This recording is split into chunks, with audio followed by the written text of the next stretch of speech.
I didn't expect the house to feel so lived in. Not in the cozy grandma's cookies in the oven way.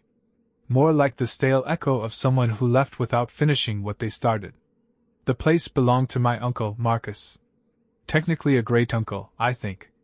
I only met him twice, once when I was a kid and then again at my mother's funeral, though I don't remember much from either. He passed in January. No spouse, no kids. Out of nowhere, I got a letter from a lawyer saying I'd inherited his house out in Hollow Creek, a speck of a town pressed between two state highways and a forest nobody visits unless they're lost. I didn't have a reason to say no. City rent was breaking me, and something about starting fresh, off the grid, no neighbors to judge how often I take out the trash or how many times a week I eat frozen dinners, sounded like exactly what I needed. So I packed a U-Haul with what little I owned and drove 6 hours into nowhere. The house sits at the end of a dirt road with no name. Just GPS coordinates and a half-rotted signpost that used to say something before time wore the letters off. 2 stories. Sloped roof. Green paint faded to gray. The porch slants slightly left like it's tired of standing. When I stepped out of the truck and onto the creaking steps, a breeze came from nowhere, and the screen door groaned like it recognized me. Inside, it smelled like old wood and dust layered over decades. But it wasn't dirty. That's what was weird. The furniture was all still here, draped in sheets, sure, but intact. A sofa in the living room, armchair by the fireplace, shelves lined with books whose spines cracked when I opened them. No cobwebs. Just stillness. Like the house had been holding its breath, waiting for someone to come home. I spent the first couple of days unpacking and airing things out. Found out quickly the plumbing wheezes, the lights flicker when the microwave's on, and half the floorboards groan even when you're standing still. I also found out there's a basement. That in itself isn't strange. Most old houses have them. What is strange is that it's locked. A heavy wooden door off the kitchen, sealed tight with a rusted padlock. No keys anywhere. Not in drawers, not under floorboards, not in the tin labeled odds and ends above the fridge. I even tried a few tools from the shed, but the lock wouldn't budge. I told myself it didn't matter. I didn't need a basement. I barely needed the house. But every time I passed that door, I caught myself pausing, just long enough to wonder what was behind it. It felt like the house was keeping secrets. The first night I heard the knock, I blamed it on the house settling. They all do that, right? Old wood shifts with temperature, groans with the wind. Makes sense. Except this wasn't random creaking. It was a rhythm. Tap, tap, tap. Like knuckles against wood. I sat up in bed, heart doing this weird little skip. Listened. Waited. Nothing. I got up and walked through the house, barefoot on cold floorboards, half expecting to see something, someone, out the window or near the porch. Nothing. I didn't even think about the basement until I passed the kitchen. Then I noticed the lock was tilted. Like someone had tugged it from the inside. Just a little. Could have been my imagination. Probably was. That's what I told myself. But that night, when I finally crawled back into bed, I couldn't shake the feeling that something down there knew I'd come back. The next morning was quiet. Blue sky, birdsong, the occasional rustle of wind through the trees out back. I laughed at myself while making coffee, actually laughed. Full-on chuckled at the idea of getting spooked by old wood and shadows. But I still found myself checking the basement door again. The lock looked exactly the same as the night before. Tilted, like it had been yanked and then left just shy of straight. I pressed my ear against the wood. Nothing. So, I made a mental note to buy a new padlock, one that didn't look like it had been soaking in rainwater since the Reagan administration, and told myself to stop being dramatic. I went about my day, organizing the bookshelves, sweeping the attic dust out of the upstairs hallway, replacing the burnout bulbs in the front room. Normal things. By the time night came, I was bone tired. I fell asleep watching some VHS I found in a box labeled TV Time, 1996. Static-filled reruns of old sitcoms that made the house feel less empty. I drifted off sometime after midnight on the couch, TV still humming, blanket pulled over my legs. Then I woke up. Not to a knock this time. To a scratching. Subtle at first. Like something small. A raccoon maybe? Or a rat. God, I hoped it wasn't rats. It came in short bursts, scritch scritch, pause, scritch scritch scritch, as if something with claws was dragging itself across the inside of the basement door. I muted the TV and sat completely still. The sound stopped. I waited. 5 seconds. 10. Nothing. I let out a breath I didn't realize I was holding and stood up to get a flashlight. The old one from the garage, one of those big metal mag lights that feels like a weapon in your hand. The second I stepped into the kitchen, the sound started again. Scritch scritch. It was coming from below. Definitely the basement. Low and slow, almost hesitant. I crouched near the door, shining the flashlight around the frame, at the floorboards, up to the ceiling. No holes. No air vents. No crawlspace openings. Just that locked door, and the silence that followed me once the scratching stopped. I said something then. Not loud, just a whisper, maybe to comfort myself.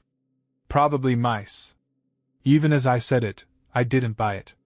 The next day I called a locksmith, but they were all at least an hour out, and no one wanted to drive all the way to Hollow Creek for just a padlock. One guy even asked, "Why not just leave it locked?" Fair question. But I couldn't leave it alone. Not anymore.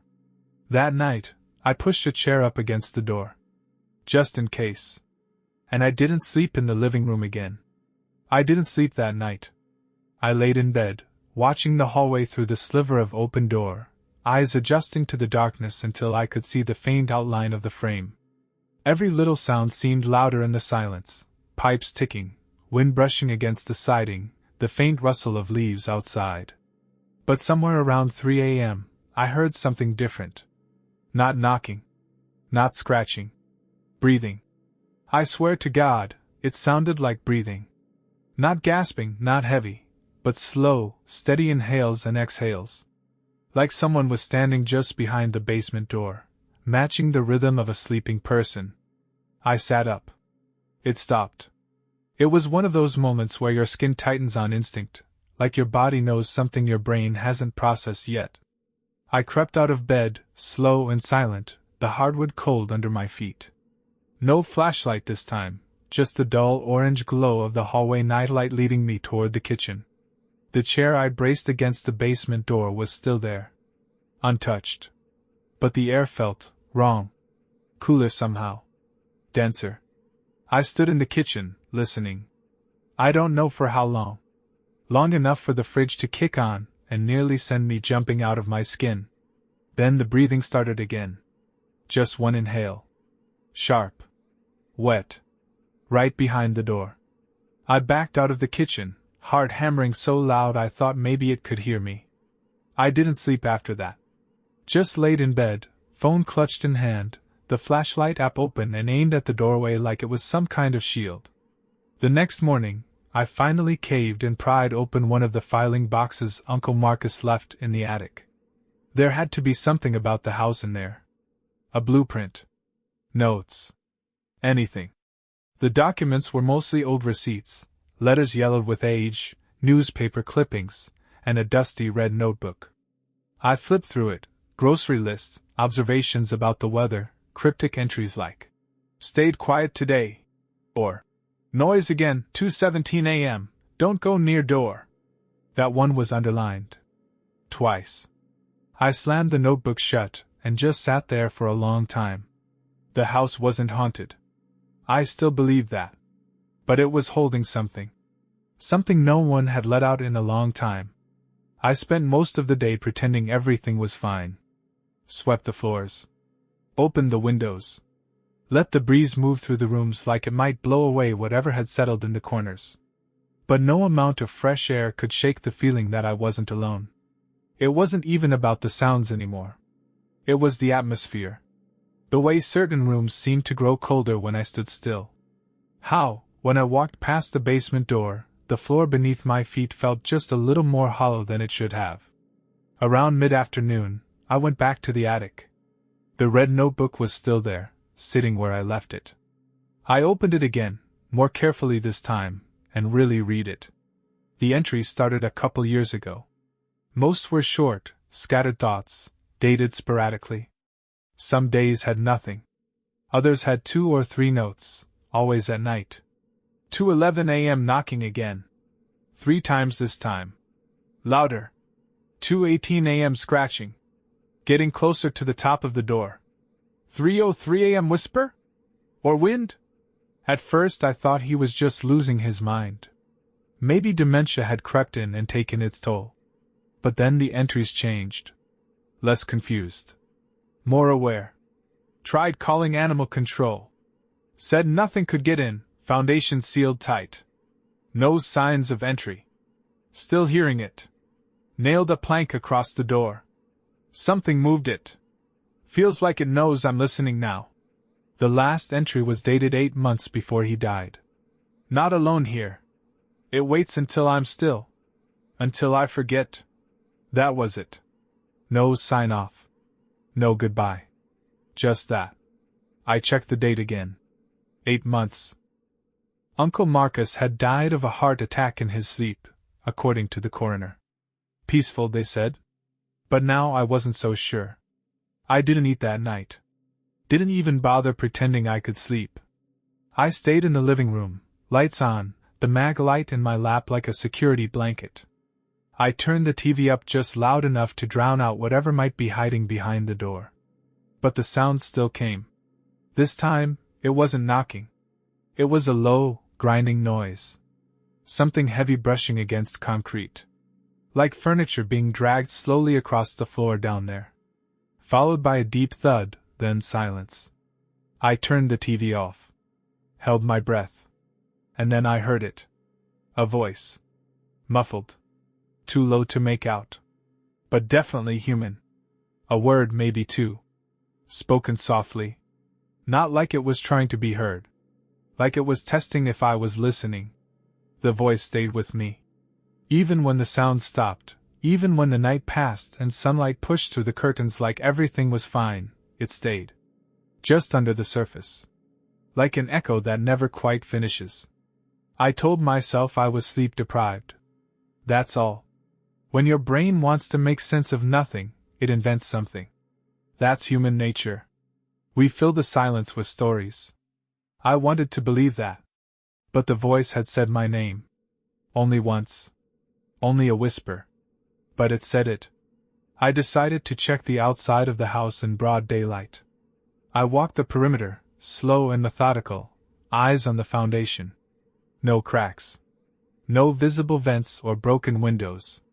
I even circled the basement's outer wall, which jutted out slightly below the back porch. Just concrete and moss. Dry. Solid. No way in. No way out. Which made what I found that much worse. Near the bottom edge of the foundation, just beneath the kitchen window, I saw it. A small patch of dirt that looked disturbed.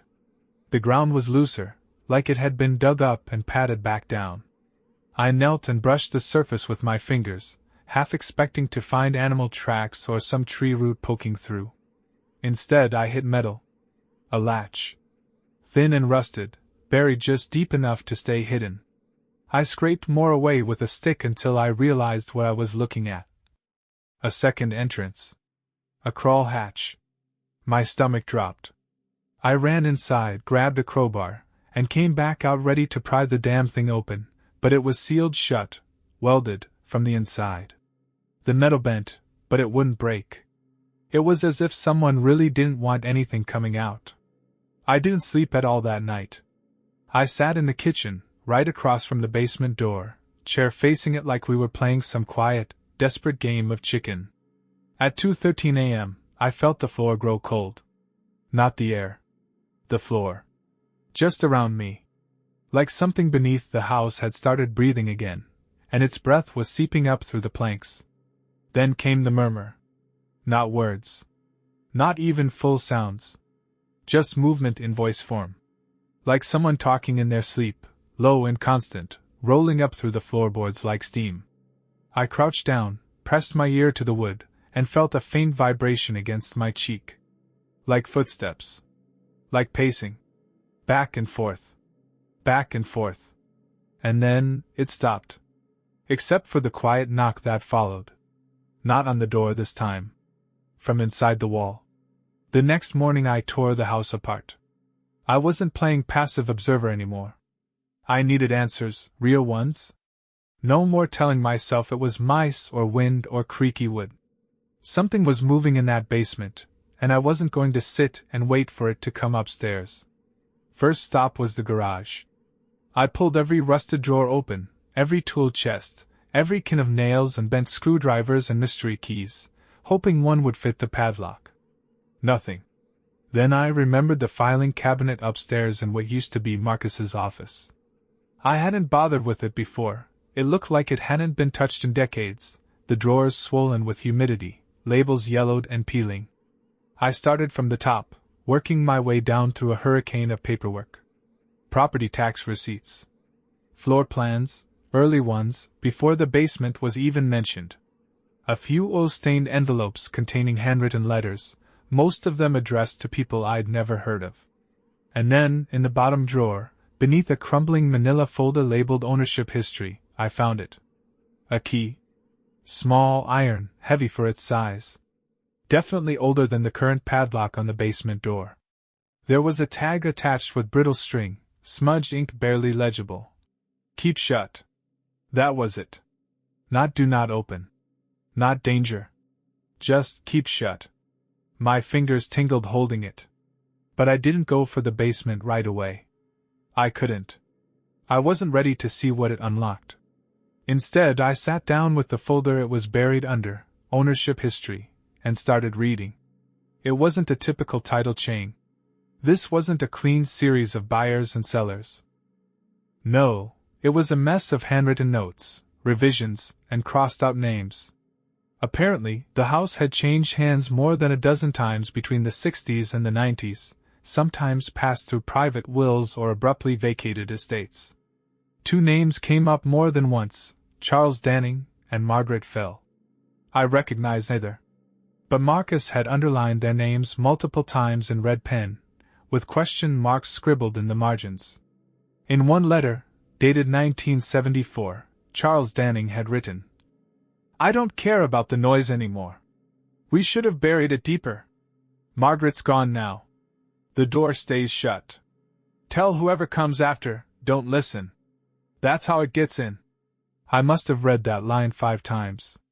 Buried what? It? At some point, I realized night had fallen again. I'd been at this for hours. The sun was gone, the wind outside still. The silence around the house too perfect, too expectant. I picked up the key again, ran my thumb along its jagged edge, and stared at the basement door from across the hall. I could unlock it. I could finally see what had been clawing and knocking and whispering all these nights. But instead I did something else. I pulled the armchair into the hallway, turned it toward the door, and sat with the key in my lap. Waiting. The key stayed in my pocket. I kept telling myself I wasn't going to use it, at least not yet, but I carried it everywhere anyway. When I went to the store. When I took the trash out. When I sat on the porch, pretending to read. It felt like a talisman, or a loaded gun I didn't trust myself with. The basement door remained locked. But I started noticing other things. Shifts. Small, subtle changes that you only catch if you've been staring at the same walls long enough. The mirror in the hallway, tilted slightly downward, even though I hadn't touched it. The picture frame in the guest room, moved maybe an inch to the left. The hallway rug, askew, like someone had stepped off it in a hurry. One night I went into the kitchen to grab a drink and saw footprints. Faint, dusty outlines across the linoleum, heading away from the basement door. Bare feet. Long stride. I didn't follow them. I just stood there, light buzzing overhead, cold seeping up from the soles of my feet like the house was reminding me, you don't really live here. That night, I did something I hadn't done before. I set up an old digital voice recorder, one of those clunky handheld ones, the kind you'd use for dictation. Found it in a drawer in Marcus's study. It still worked. I left it on the floor just outside the basement door. Hit record. Went to bed. Didn't sleep. The next morning, the recorder was still there. Unmoved. I played it back with a pair of old headphones, half expecting static. And for the first hour, that's all it was, humming, soft house sounds. The groan of wood, the buzz of the fridge. Then, around 2:14 a.m., the tone shifted. A soft click, like something adjusting. Then this low, wet sound. Not quite a growl, not quite breathing, something in between. Rhythmic. Alive. Followed by footsteps, slow and deliberate, circling just beyond the recorder's microphone range. At one point, it stopped entirely. Then, faint, so faint I almost missed it, I heard something speak. A single phrase. "You're listening now." My blood ran cold. I rewound it. Played it again. Same phrase. Same voice. Not mine. Not Marcus's. Not anyone I'd ever heard. It didn't even sound angry. It sounded pleased. I deleted the file. Threw the recorder into a drawer. Slammed it shut. But all day, that voice echoed in my head. Like it had left something behind. And later that night, when I passed the basement door and paused, without meaning to, I thought I saw a shadow move just beneath the crack at the bottom. Not from the light. But from something blocking it. I didn't plan to open it. Not that night. Not really. I kept telling myself I was just going to check. See if the key even fit. It probably wouldn't. Maybe it was to something else. A safe. A cabinet. Maybe the tag meant a different door entirely. But my hand moved on its own. It was just after midnight. I couldn't sleep. I'd given up pretending to try. The whole house had taken on a kind of stillness that didn't feel natural, like it was holding its breath with me. So I stood in front of the basement door again, the key sweating in my palm, staring at the rusted padlock like it might blink. And then I slid the key in. It fit. I didn't even have to jiggle it. The tumblers shifted like they'd been waiting. I hesitated for a second, heart pounding, skin cold, then turned it. Click. The padlock dropped to the floor with a dull clang. Echoed too loud. Like something below had been listening for it. I didn't open the door. Not yet. Instead, I backed away. Locked myself in the bedroom. Sat with my back to the wall, flashlight aimed at the door across the hall until the sun came up. In the daylight, it didn't feel as real. But the lock was gone. And now nothing separated me from what was beneath my feet. That afternoon, I went into town. I needed to get out of the house. Needed to breathe normal air again. I stopped by the library, on a whim more than anything. Figured maybe there were town records, maybe something that'd give me more info on Charles Danning or Margaret Fell. I didn't expect to find much. But buried in a box of old microfiche scans, I found an article. Dated April 1968. The headline was barely legible. Local woman missing after reported disturbance on Hollow Creek Road. I read it 3 times before realizing the house pictured, faded and crooked, was my house. The woman's name was Margaret Fell. The article was vague. She'd gone missing after neighbors, distant ones, heard shouting in the middle of the night. No body. No signs of forced entry. Just vanished. There was a quote from a man listed as Charles D. She wouldn't stop. Said she could hear it even when it wasn't speaking. Said the walls moved when she slept. I told her to stop listening. Told her the door had to stay shut. No follow-up. No resolution. The article ended there. I drove home in silence. Key in my pocket again. Heavier now. When I got back, the basement door was open. Not all the way, just an inch. Just enough to show blackness where there shouldn't be any. And something was dripping. The door wasn't just open. It was waiting. No draft could have done that. The house had been sealed shut when I left, windows locked, door bolted.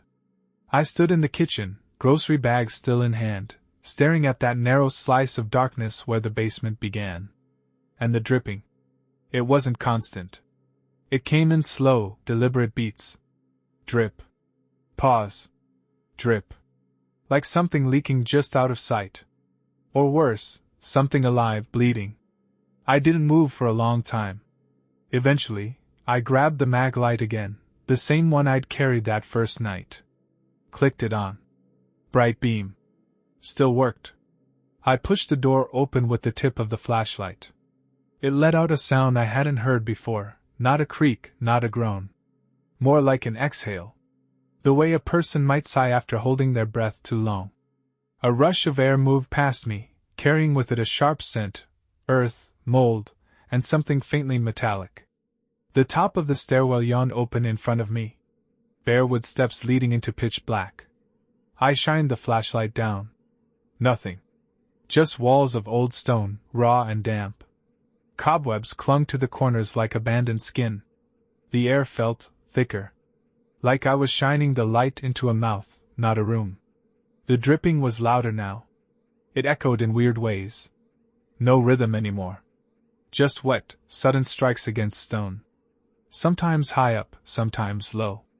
As if the source was moving. I took one step down. Then another. The wood creaked beneath me, soft with age, but it held. With each step the light revealed more, scratches in the plaster walls, long and erratic. Dust disturbed in narrow paths. And faint stains trailing along the base of the wall, dark, reddish-brown. Old, maybe? I told myself it was rust. Halfway down I stopped. Something brushed against my leg. I nearly dropped the flashlight, heart crashing in my chest, but when I looked down, nothing was there. Just stale air and dust motes hanging like fog. But it felt real. Like fingers. Cold and brief. And then I noticed something else. The sound of the dripping had stopped. Replaced by silence. Complete, total silence. Even my breathing felt wrong in that space. Like the basement was absorbing it, swallowing each sound before it could echo back. I was standing on the 6th step, exactly halfway, and the air around me felt aware. That's the only word for it. Aware. And just as I lifted the flashlight again, ready to see what waited at the bottom, something moved in the corner of my vision, fast, low, close. I whipped the light around. Nothing there. But something down there had just stepped away. I stood there, frozen on that 6th step, breathing like I'd just run a mile. The flashlight trembled in my grip, casting shaky shadows that seemed to stretch too far down the narrow walls. I wanted to turn back. I almost did. But then I heard it. A sound I hadn't heard before, not down here. Not so clear. A whimper. Not loud. Not human, exactly. But close to it. Like someone crying through a thick wall, buried under the weight of 100 years. It came from below, muffled but unmistakable. Something down there was afraid. Not angry. Not monstrous. Afraid. I didn't understand that at first. I still don't. But it pushed me forward. Maybe because fear was something I recognized, something I could relate to in that moment. If it was scared, then it wasn't just some noise. It was something real. And real things can be explained. So I kept going. 7 steps. 8. 9. Each one groaned like it didn't want me there. The temperature dropped the lower I got, so sharply that I could see my breath now, short clouds billowing in the flashlight beam. At the bottom, the stairs ended at a dirt floor. No tile. No concrete. Just packed, uneven earth that gave a little underfoot, like it hadn't been walked on in years. It smelled like rot down there. Damp, fungal, but something else too, like wet iron and burned wood. The kind of scent that hits the back of your throat and stays there. The basement itself wasn't big. 10 feet wide, maybe 15 across. Low ceiling. Stone walls cracked with age. But it was what was in the center that stopped me cold. A chair. Not just any chair.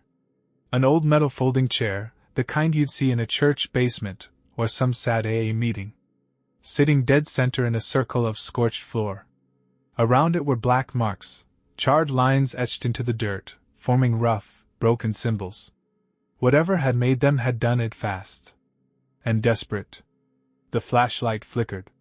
For just a second. And in that flicker, I swear something stood behind the chair. Tall. Thin. Watching me.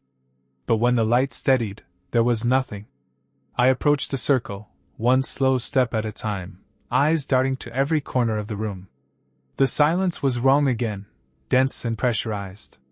Like I'd stepped into a vacuum. Like sound didn't belong here. That's when I noticed the scratches on the stone wall behind the chair. Deep gouges, some overlapping, others long and trailing. But in the center, etched cleaner than the rest, were words. I stayed too long. My stomach turned.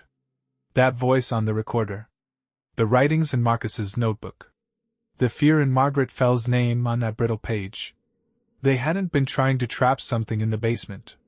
They were trying to keep someone from joining it. And then I heard it again, clearer this time. The voice. Right behind me. You hear me now? I didn't turn around right away. Every instinct in my body screamed for it. Look, it's right behind you, but something deeper told me not to. That voice hadn't come from someone standing in the room. It came from the walls. From the earth packed around me. From beneath.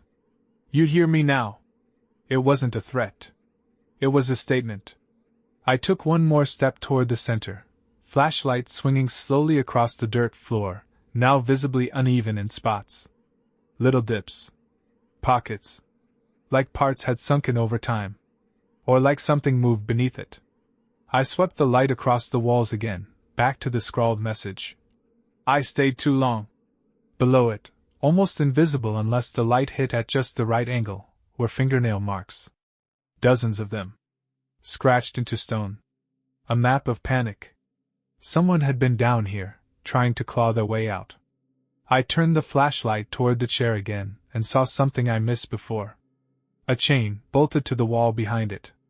And a manacle, broken clean at the hinge, still lying on the floor, as if whatever had been sitting in that chair had pulled free. Not recently either. The rust said years? Decades, maybe? But the floor around it. It looked like it had been disturbed yesterday. That's when I noticed the trail. Just beyond the chair, where the scorched dirt ended, something had crawled through it. A wide drag mark, smeared in dust and darker stains, leading to a section of the far wall that looked different from the others. There was a vertical seam in the stone. A crack. And something was oozing from it. It wasn't blood. At least not anymore. Too dark. Too thick. Like old tree sap or motor oil. I knelt to get a closer look and instantly felt a pressure on the side of my head, like someone had pressed their palm there. Not hard. Just present. The flashlight dimmed again. Then the whisper came back.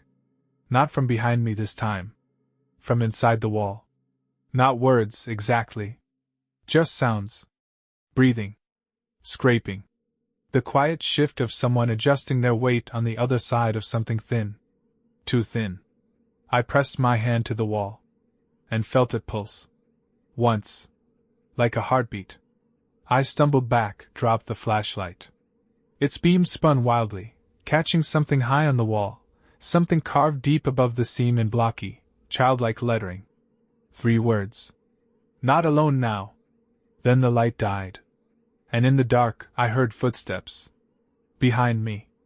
The flashlight was dead. Not flickering. Not fading. Dead. I don't know how long I stood there, in the dark, listening. The footsteps behind me weren't fast. They weren't heavy. They moved like someone walking barefoot across gravel, soft, careful, deliberate. I didn't run. Couldn't. Because what happens in stories when someone runs in the dark? They fall. They scream. They don't make it out.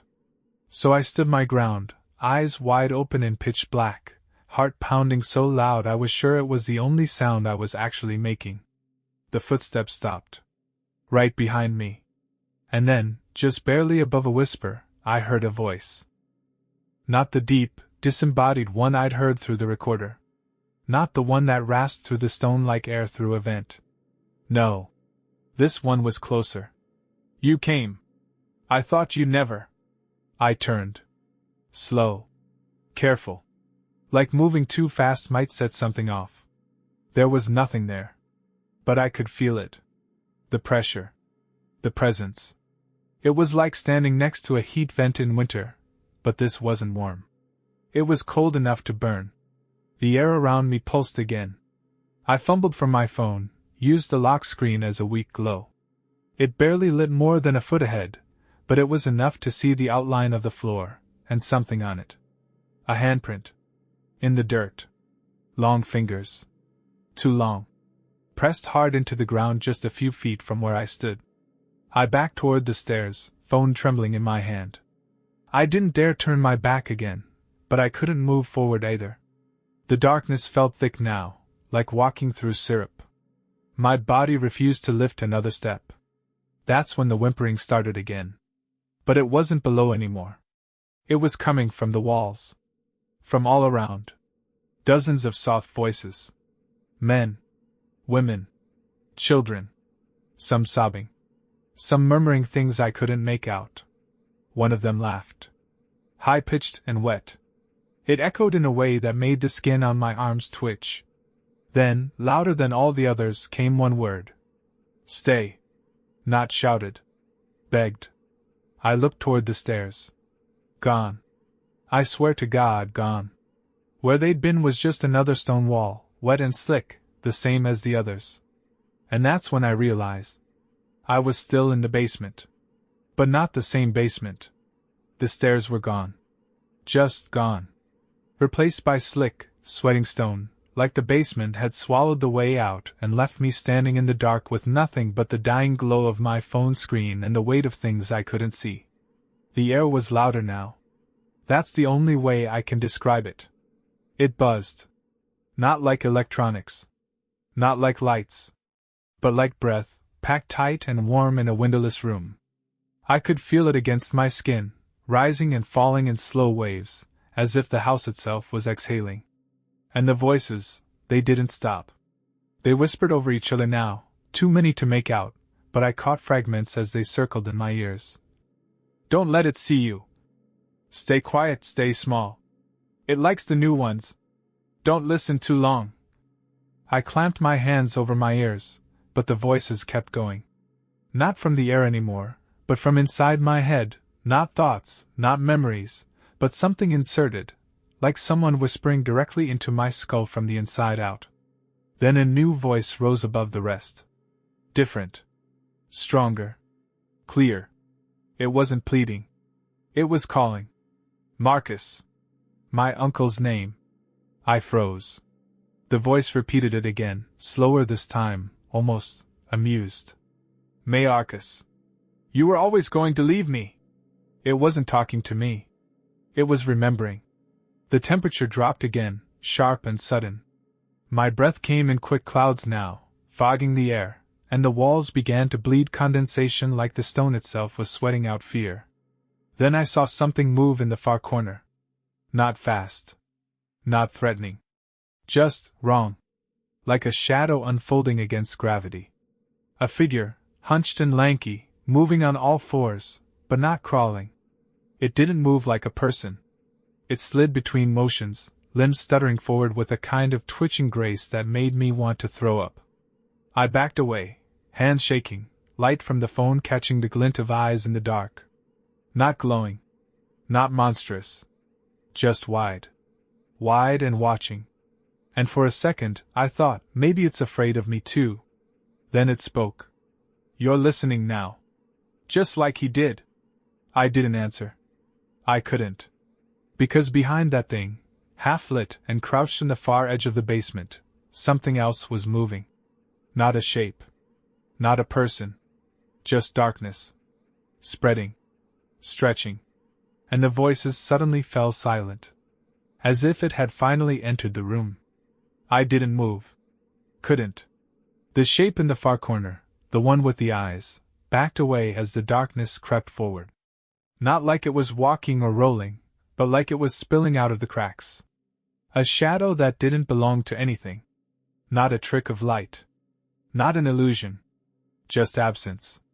Of everything. I heard it move. Not in sound, but in feeling, a drop in pressure, the sudden thump in your chest when an elevator falls one floor too fast. A shift in the air like gravity had twisted sideways. And then something stepped into the light from my phone. It wasn't a monster. Not really. It was a man. Or what used to be one. Barefoot. Wearing a tattered dress shirt, sleeves torn at the elbows, arms hanging too long at his sides. Skin pale and slack, like it had been underwater too long. Head tilted slightly, neck stiff, mouth just a little too wide. His eyes, blank, glassy, filmed over like old milk. But I recognized the face. Not from memory.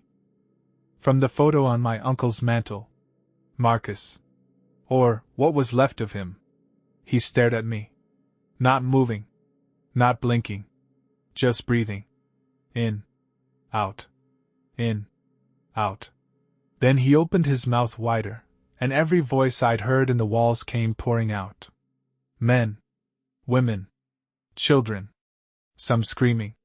Some whispering. All speaking over each other like a chorus of the forgotten. Listen too long. IT came when I stayed. They built it over US. The door doesn't hold. I dropped the phone. The light spun across the dirt floor, briefly catching a wall I hadn't seen before, covered in carvings. Dozens, maybe hundreds. Names. Dates. Some etched deep. Others shallow, rushed. All scratched with trembling hands. And at the center of the wall, a large circle was carved with one word beneath it. Opened. The thing wearing Marcus took one step toward me. The ground pulsed beneath my feet. And then, I don't know why, I ran. I didn't know where I was going. There were no stairs. No path. But I ran anyway, stumbling through the dark, hands dragging along wet stone, breathing so hard I thought my chest would crack. Then, somehow, I fell upward. I can't explain it. 1 second I was running into a wall. The next I was lying on the kitchen floor, staring up at the ceiling fan, gasping like I'd been drowning. The basement door was wide open. The stairs were there again. But they looked wrong now. Worn in places they hadn't been before. Tracks on the steps. Scratches along the railing. Like something else had come up after me. I didn't sleep. I sat on the kitchen floor for hours, staring at the basement door. The key was gone. The padlock too. Just gone. Like they'd never been there. At some point the sun rose. The light reached in like it was afraid to cross the threshold. The house was quiet again. Peaceful, even. But it wasn't peace. It was waiting. I thought about leaving. Packing a bag, grabbing the truck keys, just driving. But I didn't. Not because I wanted to stay. Because I knew, wherever I went, it would follow. I had opened the door. I had listened. That was enough. Later that day, I went back down. I don't even remember deciding to. It was like being pulled by muscle memory, like part of me belonged to it now. The stairs were solid. The basement was empty. No chair. No carvings. No drag marks in the dirt. Just 4 walls, smooth and clean. Like nothing had ever happened. I walked the full perimeter. Tapped every inch. Tried to find that seam in the wall again, the one that had pulsed, the one that whispered. It was gone. But the feeling wasn't. It was in the air, soaked into the boards, humming in the silence. I finally understood what Marcus meant in that notebook. It waits until you forget. That's how it gets in. Not through possession. Not with claws or chains or even fear. It waits until you stop thinking about it. Until you believe it's gone. And then, you're part of it. I don't think it wanted Marcus dead. Or Margaret. Or the others. I think it just didn't want to be alone. And now it isn't. I still live here.